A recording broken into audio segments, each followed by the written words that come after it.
साथियों नमस्कार। जैसा अवगत है आपको कि सीरीज नंबर 5 ये है आपकी। ये सीरीज नंबर कौन सी है?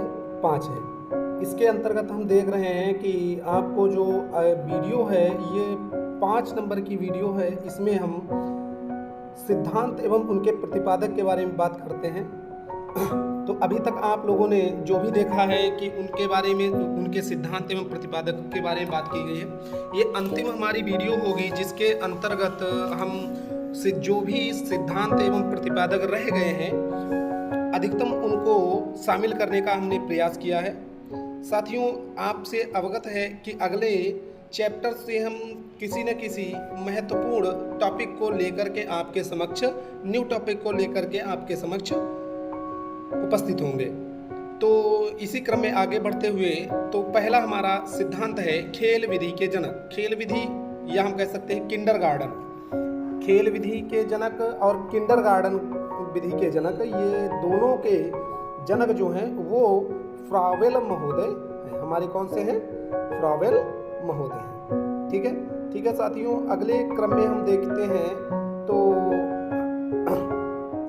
अगले हैं खेल प्रणाली के जनक। अब देखिए, खेल प्रणाली और खेल विधि, अगर दोनों एक क्वेश्चन में से कोई भी क्वेश्चन आता है और ऑप्शन में हमारे दोनों कैंडिडेट रखें तो खेल प्रणाली के जनक अगर पूछा जाता है तो वास्तविकता में देखा जाए तो हेनरी कॉल्डवेल कुक को हम प्रिफेयर करते हैं, परंतु यदि ऑप्शन में आपको फ्रावेल रखे हुए हैं और हेनरी कॉल्डवेल कुक आपको नहीं दिखाई पड़े हैं तो आप फ्रावेल को सही माना जाएगा। ठीक है, अगर यदि दोनों अगर ऑप्शन में दिए हैं और पूछा गया है कि खेल प्रणाली के जनक कौन है तो वो हमारे हेनरी कॉल्डवेल कुक है। वैसे आपकी खेल विधि अगर पूछा जाता है और दोनों ऑप्शन दिए हैं तो आपका फ्रावेल ही सही होगा। नेक्स्ट आपका है प्रोजेक्ट विधि। प्रोजेक्ट मेथड के जनक जो हैं वो किलपैट्रिक हैं। प्रोजेक्ट मेथड के जनक कौन है? किलपैट्रिक। नेक्स्ट किलपैट्रिक जो हैं वो जॉन डेवी के शिष्य हैं। किसके? John Dewey. जॉन डेवी के ये शिष्य रहे हैं। जो प्रोजेक्ट प्रणाली की स्थापना जो है वो जॉन डेवी के द्वारा की गई थी, परंतु इसको आगे बढ़ाने का जो कार्य है वो किलपैट्रिक महोदय के द्वारा किया गया। इसीलिए प्रोजेक्ट मेथड के हम जनक के रूप में देखते हैं, प्रोजेक्ट विधि के जो कार्यकारिणी के रूप में देखते हैं तो वो किलपैट्रिक है। इसीलिए इन प्रतिपादक के रूप में हमें किलपैट्रिक देखा जाता है। प्रोजेक्ट विधि के जन्मदाता, देखिए प्रोजेक्ट विधि के जो जन्मदाता है वो जॉन डेवी है, परंतु प्रोजेक्ट विधि पे जो वर्क करने वाले हैं वो हमारे किलपैट्रिक महोदय हैं। अगला है हमारा मापनी भेदक विधि के जो जनक हैं एडवर्ड एवं किलपैट्रिक महोदय। एडवर्ड एवं किलपैट्रिक महोदय। नेक्स्ट हमारा है सहचर्य सिद्धांत के प्रतिपादक अलेक्जेंडर वैन। सहचर्य जो है सहचर्य सिद्धांत के प्रतिपादक कौन है? अलेक्जेंडर वैन है। अगला है शरीर रचना का सिद्धांत, सेल्डन ने दिया। गोलकाय, लंबकाय, कृशकाय, ये सारे जो हमारे किसके द्वारा दिए गए? शरीर रचना के सिद्धांत। ये व्यक्तित्व के सिद्धांत के अंतर्गत आता है, व्यक्तित्व के वर्गीकरण के अंतर्गत आता है। नेक्स्ट हमारा है व्यक्तित्व मापन का जीव सिद्धांत। किसने दिया है? गोल्ड स्टीन के द्वारा दिया है। व्यक्तित्व मापन का जीव सिद्धांत जो है वो किसके द्वारा दिया गया है? गोल्ड स्टीन के द्वारा दिया गया है। नेक्स्ट क्रम में हम देखते हैं कि अगला जो सिद्धांत दिया है वो वंश सूत्र का सिद्धांत दिया है। वंश सूत्र के जो जनक हैं वो ग्रेगर जॉन मेंडल महोदय हैं और ग्रेगर जॉन मेंडल जो है father of heredity, father of heredity या कह सकते हैं आनुवंशिकता के जनक। आनुवंशिकता के जनक कौन है? Gregor John Mendel. इन्होंने जो प्रयोग किया था वो मटर के पौधे पर प्रयोग किया था और इन्हें हम कह सकते हैं कि हाइब्रिड या संकर वर्ण के जनक, संकर वर्ण के जो जनक हैं वो कौन है? हमारे मेंडल महोदय हैं, जिन्हें ये जो निवासी थे ये ऑस्ट्रिया के थे। इन्होंने जो प्रयोग किया था मटर के पौधे पे किया हुआ था। इनकी मृत्यु के पश्चात इन्हें नोबेल प्राइज प्राप्त हुआ था। ठीक है, अगले क्रम में हम देखते हैं ब्रेल लिपि। ब्रेल लिपि के जनक जो हैं वो लुइस ब्रेल माने जाते हैं। इसमें क्या होता है, छह डॉट बिंदु होते हैं। उन डॉट बिंदुओं के आधार पर हम जो हमारे दृष्टिबाधित बालक होते हैं उन्हें इस लिपि के माध्यम से 6 डॉट, मतलब हम कह सकते हैं कि वर्तमान में जो ये बिंदु हैं वो 8 डॉट हैं। जो वर्तमान में ये जो बिंदु हैं इनकी संख्या जो है वो 8 है, परंतु प्रारंभ में जब इसका कह सकते हैं उत्पत्ति हुई थी ब्रेल लिपि की, तो इसमें प्रारंभ में जो था वो इसमें 6 बिंदु पाए गए हुए थे। ठीक है, इस प्रकार से ये 6 बिंदु निर्धारित किए गए थे। इन्हीं के आधार पे हम अलग अलग पैटर्न में लिखा जाता है और बच्चे उसी के आधार पे हमारी भाषा को पहचानते हैं। नेक्स्ट है अगला प्रत्यारोपण सिद्धांत। प्रत्यारोपण सिद्धांत को देने वाले कोहलर महोदय हैं, जिन्होंने ही आपका अंतर्दृष्टि का सिद्धांत, सूझ का सिद्धांत दिया है। गेस्टाल्टवाद को आगे बढ़ाने का जो कार्य किया है वो कोहलर महोदय के द्वारा दिया गया। अगला है संभावना का सिद्धांत, टॉलमैन के द्वारा दिया गया। संभावना का सिद्धांत किसने दिया है, टॉलमैन के द्वारा दिया है। चिन्ह सिद्धांत, ये भी किसके द्वारा दिया गया है, टॉलमैन के द्वारा दिया गया। कौन सा, चिन्ह सिद्धांत। चिन्ह सिद्धांत, इसको लिख लेंगे सिद्धांत। चिन्ह सिद्धांत किसने दिया है, या गुप्त प्रछन्न सिद्धांत हम कह सकते हैं। गुप्त चिन्ह प्रछन्न सिद्धांत वो भी टॉलमैन के ही द्वारा दिया गया है। नेक्स्ट आगे देखते हैं कि मास्टर प्रारूप मापनी विधि के जनक टेमर्स हैं। नेक्स्ट है आगे आधुनिक मनोविज्ञान के जनक। साथियों, आधुनिक मनोविज्ञान के जो जनक हैं विलियम जेम्स हैं। ये निवासी थे अमेरिका के। जब आपका संरचनावाद या हम कह सकते हैं चेतना मनोविज्ञान 1879 में जर्मनी में चेतना मनोविज्ञान पे कार्य चल रहा था विलियम वुंट महोदय के द्वारा, उसी प्रकार से प्रकारवाद को जो है आपके विलियम जेम्स महोदय अमेरिका में इस पर कार्य कर रहे थे। इन्होंने कार्यात्मक प्रणाली या हम कह सकते हैं प्रकारवाद, ये दोनों पर जो कार्य है विलियम जेम्स महोदय के द्वारा किया गया है। ये अमेरिका के रहने वाले थे।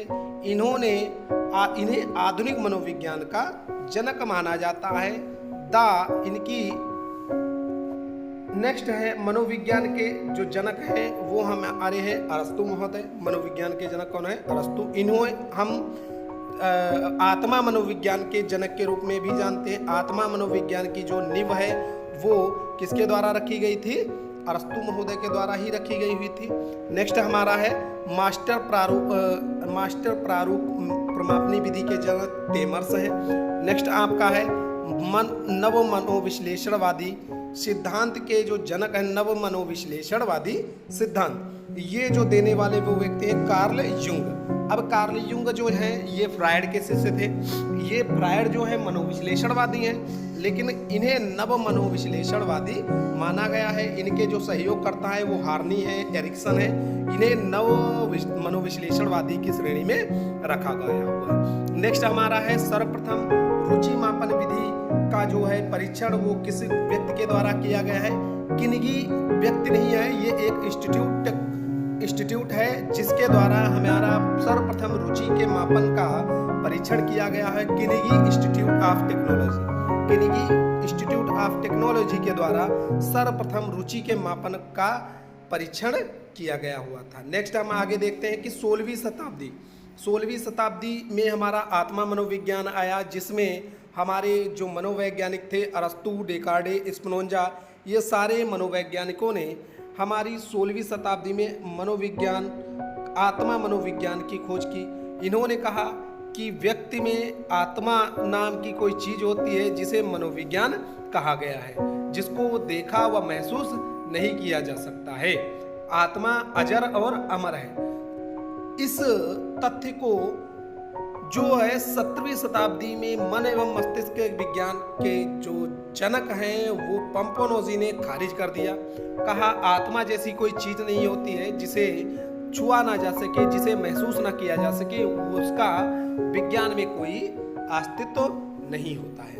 अतः उसके बाद में उन्होंने कहा कि मन एवं मस्तिष्क का विज्ञान ही मनोविज्ञान है। तो ये बात पंपोनोजी ने कही।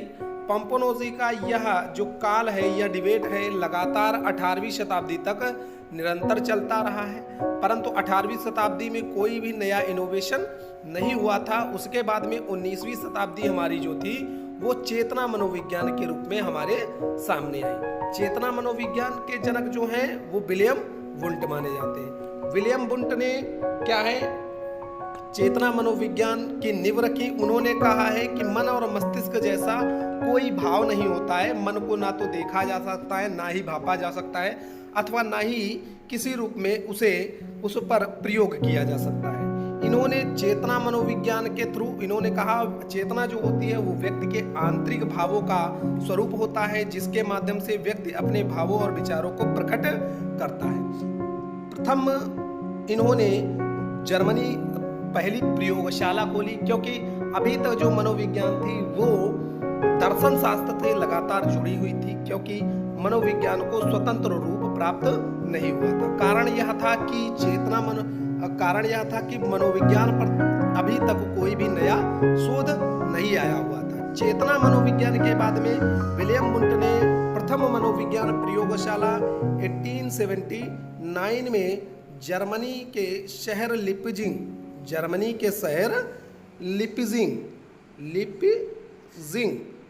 लिपजिंग शहर में इन्होंने पहली मनोविज्ञान प्रयोगशाला खोली, जिसके द्वारा मनोविज्ञान जो है वो दर्शन शास्त्र से अलग होकर के अपना एक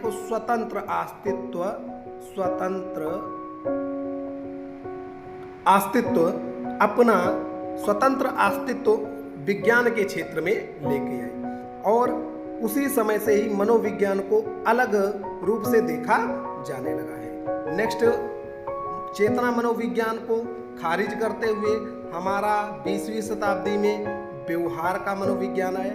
व्यवहार का मनोविज्ञान के जो जनक हैं वो हमारे वाटसन महोदय हैं। व्यवहारवाद को जो लाया गया है मनोविज्ञान में, उन्होंने चेतना को खारिज किया। कहा चेतना जो व्यक्ति की आंतरिक दशा होती है, जिसके द्वारा हम व्यक्ति के भावों को समझ नहीं सकते हैं।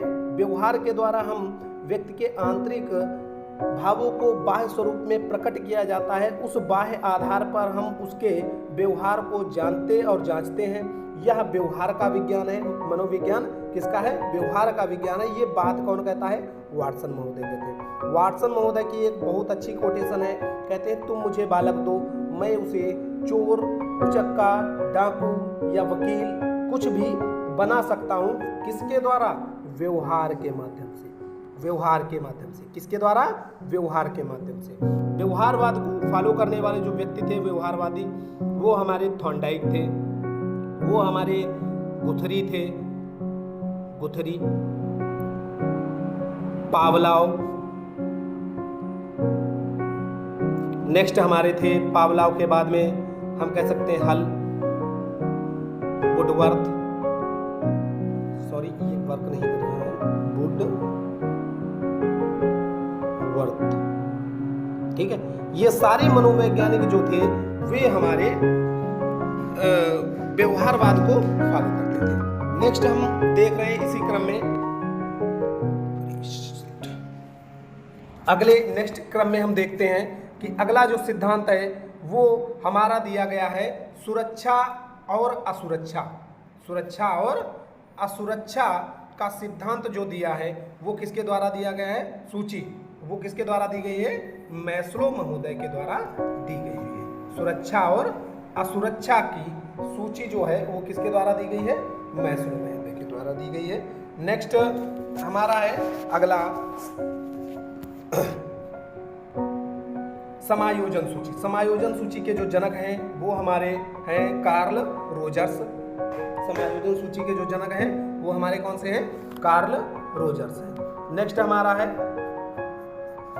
मिनीसोटा के जनक, मिनीसोटा विधि के जो जनक हैं वो हमारे कौन है? टोरेंस महोदय। कौन है? टोरेंस महोदय। नेक्स्ट है उसके बाद में IMMPI। ये एक व्यक्तित्व परीक्षण की विधि है जिसके द्वारा जिसको प्रतिपादक करने वाले जो हैं वो हाथवे हैं। अगले हैं पर्यटन विधि के जनक, वो पेस्टोलॉजी हैं। संवाद विधि के जनक प्लेटो हैं। भ्रमण विधि के जनक पेस्टोलॉजी हैं। नेक्स्ट आपका है बाल अपराध मनोविज्ञान के जनक, बाल अपराध मनोविज्ञान के जनक सीरिल लम्ब्रासो हैं। अगले हमारे हैं नेक्स्ट IBT परीक्षण। देखिए बाल अपराध मनोविज्ञान, बाल किससे काटते हैं हम? सीजर से। तो बाल अपराध मनोविज्ञान के जो जनक हैं वो हमारे कौन है? सीजर लम्ब्रासो। बाल अपराध मनोविज्ञान के जनक कौन है? सीजर लम्ब्रासो। अगले हमारा है IBT परीक्षण, IBT इंक ब्लड टेस्ट। हम कह सकते हैं इंक ब्लड टेस्ट के जो जनक हैं वो है हरमन रोरशाह। इंक ब्लड टेस्ट के जनक कौन है? हरमन रोरशाह है। हरमन रोरशाह, इनके द्वारा हमारा इंक ब्लड टेस्ट दिया गया है जिसमें कुछ धब्बेदार चित्र दिखाए जाते हैं। उन चित्रों के माध्यम से हमें क्या करना होता है? उसके व्यक्तित्व, बालक के व्यक्तित्व का परीक्षण करना होता है। अगला हमारा है SCT सेंटेंस कॉम्प्रिहेंसिव टेस्ट। ठीक है, सेंटेंस कॉम्प्रिहेंसिव टेस्ट जो है उसके जो जनक हैं वो हैं हमारे पाइन टेंडलर। कौन है? पाइन टेंडलर। ठीक है, इसमें क्या होता है? एक अधूरा वाक्य दिया जाता है, उस वाक्य को पूरा करना पड़ता है। उस वाक्य को पूरा करने के बाद में हम उस बालक के व्यक्तित्व का पता लगाते हैं। नेक्स्ट हमारा है अगला सामाजिक WAT परीक्षण, वर्ड एप्रिसिएशन टेस्ट। इस टेस्ट के माध्यम से हम बालक में व्यक्तित्व का परीक्षण करते हैं। कुछ शब्द दिए जाते हैं, ठीक है, वो शब्द जो है वो गाल्टन के द्वारा वो शब्द, कुछ शब्द निर्धारित किए गए, उन शब्दों को हमें प्रयोज्य के समक्ष प्रस्तुत करना पड़ता है और प्रयोज्य उन शब्दों में से एक शब्द को, कुछ शब्द को चयन करता है। उन चयन किए गए शब्दों के आधार पे हम क्या करते हैं? उसमें उसके व्यक्तित्व का पता लगाते हैं। साथियों नेक्स्ट हमारा उसी क्रम में है आगे व्यक्तित्व का सामाजिक सांस्कृतिक वर्गीकरण सिद्धांत। व्यक्तित्व का सामाजिक सांस्कृतिक वर्गीकरण जो है स्प्रेंगलर महोदय के द्वारा दिया गया है। इन्होंने 6 प्रकार के व्यक्तित्वों को बताया है। ठीक है, वो 6 प्रकार के जो व्यक्तित्व है, जब हम व्यक्तित्व की सीरीज लेके के आएंगे उसके समक्ष आपको उन 6 जो व्यक्तित्व के प्रकार हैं उनके बारे में बात की जाएगी। नेक्स्ट हमारा है अगला बाल अध्ययन आंदोलन परंपरा के जो जनक हैं स्टैनले हॉल के। बाल अध्ययन के जनक हमारे कौन है? Stanley hall. स्टैनले हॉल के द्वारा हमारा नेक्स्ट है किशोर मनोविज्ञान। किशोर मनोविज्ञान के भी जनक हमारे कौन है? स्टैनले हॉल है। इन्होंने, इनकी जो पुस्तक है वो है हमारी कौन सी? एडोलसेंस जो पुस्तक है वो स्टैनले हॉल के द्वारा दी गई है। स्टैनले हॉल ने कहा है कि जो आपके जो बालक हैं वो, उन्होंने एक कोटेशन दी हुई है कि जो किशोरावस्था है वो तनाव, दबाव, संघर्ष की अवस्था है। ये बात किसके द्वारा कही गई है? स्टैनले हॉल के द्वारा कही गई है। नेक्स्ट है हमारा आगे भारत में बाल अध्ययन आंदोलन के जो जनक हैं वो ताराबाई मोडे के नाम से जाने जाते हैं। जो बाल अध्ययन के जनक हैं भारत में वो कौन है? ताराबाई मोडे। भारत में बाल अध्ययन के जनक कौन है? ताराबाई मोडे हैं। नेक्स्ट हमारा है प्रथम बाल सुधार गृह की स्थापना। प्रथम बाल सुधार गृह की स्थापना स्टैनले हॉल के द्वारा की गई थी। प्रथम बाल सुधार गृह की स्थापना स्टैनले हॉल के द्वारा की गई थी। यह न्यूयॉर्क में स्थापित थी और इसका स्थापना 1987 में स्टैनले हॉल के द्वारा की गई। इसी के साथ में हमारी जो प्रतिपादक और सिद्धांत के अंतर्गत जो सीरीज थी वो लगभग तक समाप्त हो चुकी है। यदि अगर कुछ छूटा रह गया है, यदि मनोवैज्ञानिक और सिद्धांत कुछ छूटे रह गए हैं, उनको हम एक अगली सीरीज बना करके इस प्लेलिस्ट में जोड़ दिया जाएगा और आप सभी लोगों के लिए ये काफ़ी हेल्पफुल होंगे। इससे मैं आशा करता हूँ कि आप लोग काफ़ी इससे बेहतर कंटेंट को आप पाएंगे और हमारे चैनल को आगे बढ़ाने का प्रयास करेंगे। सब्सक्राइब करें सभी लोग और अपने साथियों को भी सब्सक्राइब कराएं और लाइक और कमेंट्स के माध्यम से हमारा लगातार मार्गदर्शन करते रहें। आप सभी साथियों का ही प्रयास हमारे लिए काफ़ी अच्छा रहेगा। धन्यवाद।